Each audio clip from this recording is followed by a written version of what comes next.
Kan sex redde Danmarks fremtid? Danmark har et problem.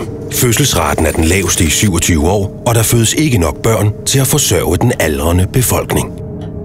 Skiftende regeringer har ikke kunne løse problemet, men der må være en løsning. Her er Emma. Hun er dansker, men selvom hun er født og opvokset i Danmark, er hun undfanget i Paris. Lige deroppe på det der hotelværelse. For 30 år siden tog Emmas forældre en lille sviptur.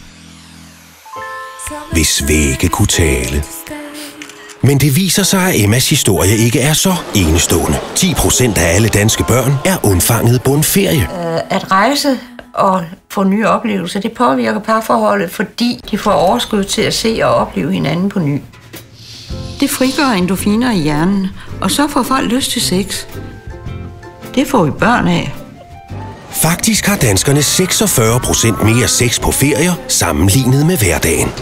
Så for at hjælpe den faldende danske fødselsrate, vil Spis opfordre alle danskere til at tage på en romantisk storbyferie. Det hjælper selvfølgelig også lidt på vores fremtidige forretning.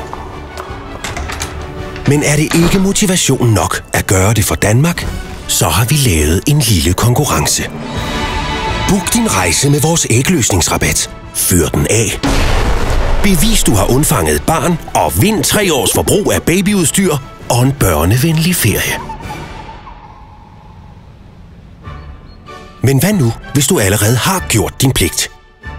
Eller hvis chancerne for en undfangelse ikke er særlig høje, jamen så se på det sådan her. Det handler ikke kun om at vinde. Det handler om at være med. Deltag i konkurrencen. Do it for Denmark.